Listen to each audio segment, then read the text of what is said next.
I'm begging. Tone down the rhetoric. In my career, I've buried Border Patrol agents, I've buried ICE agents, and the saddest thing I've ever had to do is hand a folded flag to a spouse or a child. I don't want to see anybody die. Anybody. The people we're looking for, even the worst of the worst. I don't want to see anybody die. So, for God's sake, let's tone the rhetoric down. Less blood. I don't want to see any more bloodshed. I didn't want to see bloodshed from day one. But with the rhetoric now, comparing ICE to murderers and the chief secret police, I'm afraid this is not over. I'm afraid you're right. Hi, hello, how are you? Nice to meet you. This is Navigator. Today we'll be talking about, basically, the left has a huge violent problem. I'm just gonna say it. Because today there was hearings for Luigi Mangione. You remember the guy who unalived the CEO of that company? And after that, the left has deified him. Because you know the left is violent. Like, that's just a fact by now. They call for the unaliving of Trump legit every day. When he was, the last time they tried to unalive him, there was a bunch of leftists saying that they were sad that they missed and that they wanted to happen next time. And today, what happened was, in the Ugandan Mayor, that little creature's New York, they allowed 3 bloodthirsty women to talk, where they were talking about how they're happy that he is not alive anymore and that his children should be happy too. And honestly, it's just disgusting stuff, man.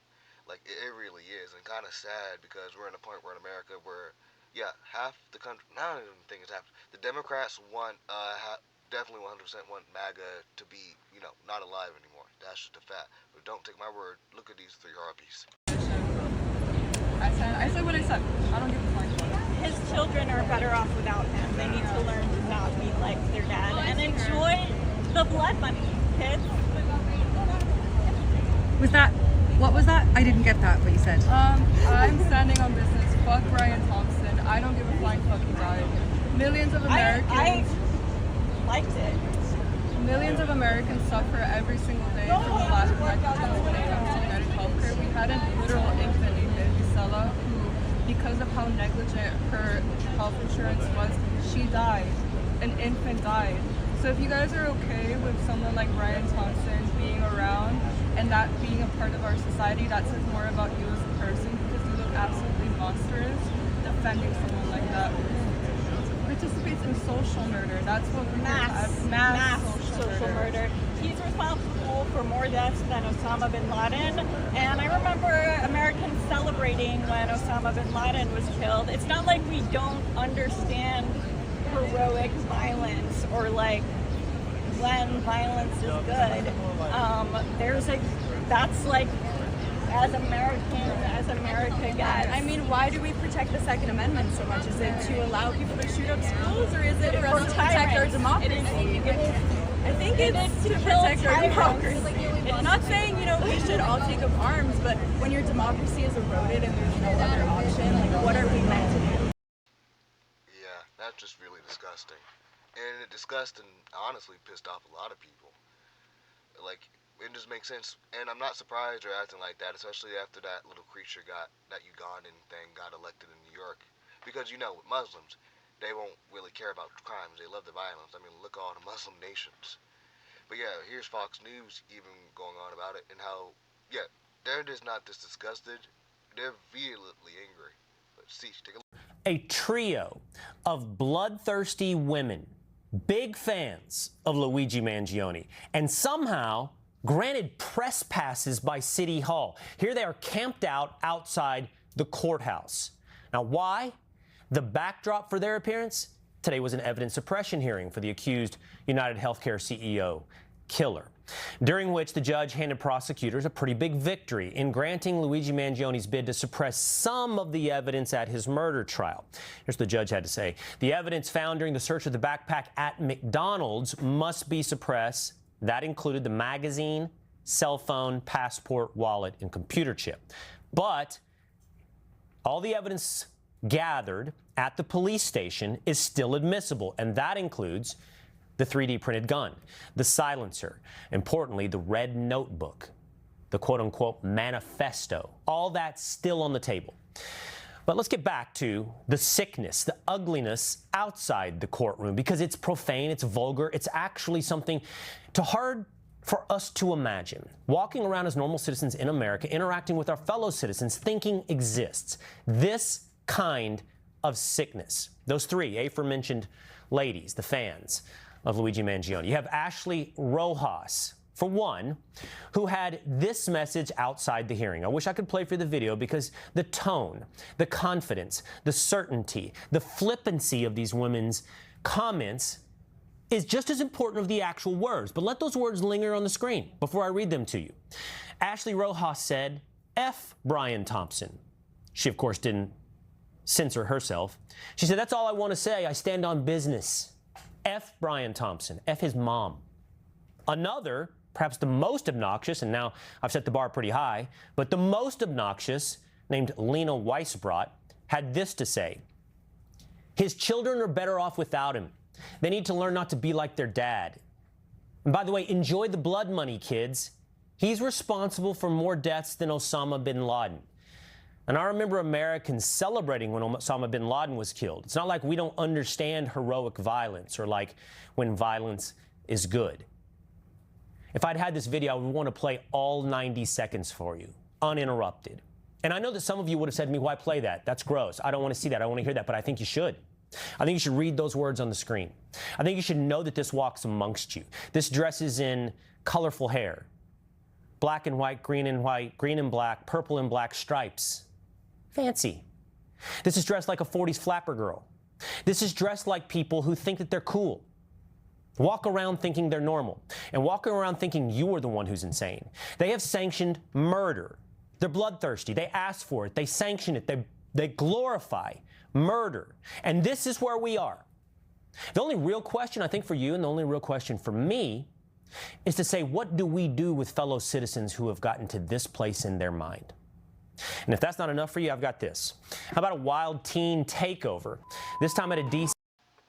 Well, it's obvious. What we really need to do is simple. Pass the Save America Act.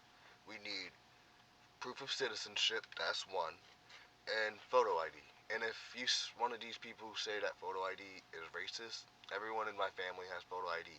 Even the youngest, she has a photo ID for library cards, and she's like 4. And if you say that you're a racist, and we really believe that photo ID is racist because black people can't get them, you're a racist. And by doing that, we'll defeat the enemy within, the Democratic Party, which is a cabal of jihadists, Marxists, and communists whose main goal is just to destroy America and the West in general. But yeah, that's what we need to do. Another thing we really need to do is take away women's right to vote. I'm sorry, but it seems like the majority of the problems and issues, not all, but a good portion of the problems in America can be linked to the female vote, because they are the ones who keeps voting massively on the left. We're the ones who keep voting for mass legal immigration, transgenderism for everyone, and they're also the ones that are most violent. Like, it's not a coincidence that the ones that you see that keep getting arrested and honestly hurt and attacking ICE are women. Same with why there's so many teachers who are female who keeps getting fired for wishing the unaliving of people like the president, Charlie Kirk. But to go other with this story, there's another story I want to show you about these two men going into a restaurant and these two black people legit threatening them, and basically if they didn't have their phone, it would have gotten violent. And then they called the cops on them. Then the cops were like, they did nothing wrong. But yeah, this because they had MAGA hats on, which I would love. Well, actually no, I want a hoodie. I want to get a MAGA. I'm gonna get me a MAGA hoodie soon. But yeah, like take a look at this. They don't seem to like my hat, guys. They're very angry about it. So I was wondering what the deal was. Did I do something? I'm taking a picture. Thank you. Seemed like it. No, you're just staring at me. I gave you a thumbs up. Here, sir. You appreciate it? No? You like it? Camera down, please. Oh, no, I was on my way out. I was just giving him a thumbs up. We can leave. I'll leave. We will. Thanks. I appreciate you guys. You guys are very sweet and nice. You're very nice. Thank you. I appreciate you. It's the chefs that seem very angry. Look at this. So by my count, we've got 6 employees there, and a story straight out of 2016. That was a Panda Express in Tacoma, Washington, kicking 2 customers out because they had red Make America Great Again hats on. Panda Express is trying their level best to be the next Bud Light. We'll see if that happens. The company has yet to release a statement about this. They haven't said anything publicly. We've reached out.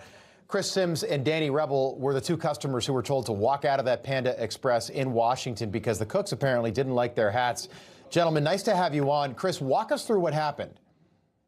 Well, we were just going to Panda after we got some food earlier, and we were just getting something for later, you know? So we went down to Panda, went in, ordered. Everything was fine for the most part. When I first walked in, the 2 chefs looked at me, looked at each other, laughed, and said something, and I didn't think anything of it. I was just on my phone because I do streaming, and I go out and eat while I'm streaming. And we get in line, and the African-American chef is just staring at me like I did something to him, just watching me the whole time. And Danny's checking out. He's having a good time, just, you know, paying, saying thanks.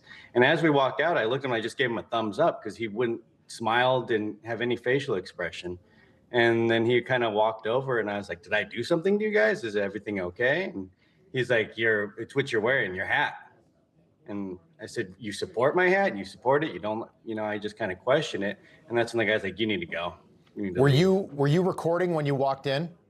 Yeah, I wasn't recording them. I was just on my phone talking to like a YouTube chat because I just kind of streamed. So you weren't like walking in there looking for trouble, correct? No, we were actually talking about the food I was going to get. Chats like saying, "Oh, get this. You should try this." And I was looking at different types of chicken to get. Trying new items. So, all right, Danny, let me play you. This is where it got. I think if you weren't recording, this could have gotten violent. This is what happened when you actually walked out of that Panda Express. I just gave you a thumbs up, and you guys seemed angry, and then they told me to leave. So I'm on a live. Just look at you. You're good. Yeah, you're good. We're good. Okay. Keep going. It's not that serious. It's a public sidewalk. We don't have to leave. edit it. No, Just call it a name. you can go. Just leave. We can stay here. Yeah, That's it. we left. Yeah, no, I was in there, and they were like staring at me, and he wouldn't say anything. I just gave him a thumbs up, and then you guys need to leave. I was like, all right, I'll leave. So I walk outside. I'm still recording, and then she starts calling the police on me. Yeah, Danny, what the cops do, and did they ever tell you like why they were so offended by a Make America Great Again hat, which have been around now for more than 10 years? Man, the cops showed up. They were great, you know, but they didn't tell us why the hat offended them. No. You going to go back to that Panda Express? We might. Let me know if you do. I don't plan on. We might do a flag wave there. Yeah, Chris, so Donald Trump got 40% of the vote in Washington State. 1.5 million people voted for him, which is a huge number of people. Is this the kind of attention that Panda Express wants? I don't think so. I mean, I most places I go to don't say too much. I get looks for my hat, but I'm not gonna, you know, suppress my political opinion just because people are offended by a hat. I mean, the lady that came to the door when she was talking to the police, I could hear her talking. She was saying, I felt so disrespected. I'm like, is it the hat that made it? And she ended up walking away crying to the back. And I guess disrespected. The guy was just elected. 78 million people voted for him across the country. Right. Do you think, and this is just, I'm just curious, Danny, do you think this could have been violent if you weren't recording? Yeah. I'm glad we did have the cameras there. I did feel intimidated because we left the store and that guy still came around the corner, followed us outside, both of them, to tell us we can't be on the sidewalk recording. Big guys, too. Panda Express, super woke company. They give money to the Black LGBT Migrant Project, the Los Angeles LGBTQ plus IA Center, the Transgender Law Center, the National Black Justice Coalition, and a ton of other woke organizations. Panda Express, hopefully they say something about this incident. By the way, did you get the food? I did. Luckily, I got the food before. Did you eat the food, though? That was my question. I did eat the food. Oh, all right. I used to like Panda. All right. Chris Sims, Danny Rebel, appreciate you being here. Thank you. Thanks, Rob. Appreciate it. All right. Information. Truth is freedom. Is Newsmax. It's real news for real people. Yeah, I'm just gonna say it. It's a good thing they had their phones on because otherwise it probably would have gotten violent. Let's be honest. Like, the left really do not see people as MAGA as human, and they hate them. They hate us. They hate us. Let's just fact. We know it. They wish for the unaliving for President Trump every day. They cheered when Charlie Kirk was assassinated. And honestly, they're just a plague. They're a plague not just to America, but to the world. Because think about it. The next Democrat president will release Maduro. They will release Maduro and send him back to Venezuela to terrorize the people and be another dictator. That's just a fact. And to finish with this, I'm going to go through the Bible, which a plague that really makes sense. Exodus 12:29.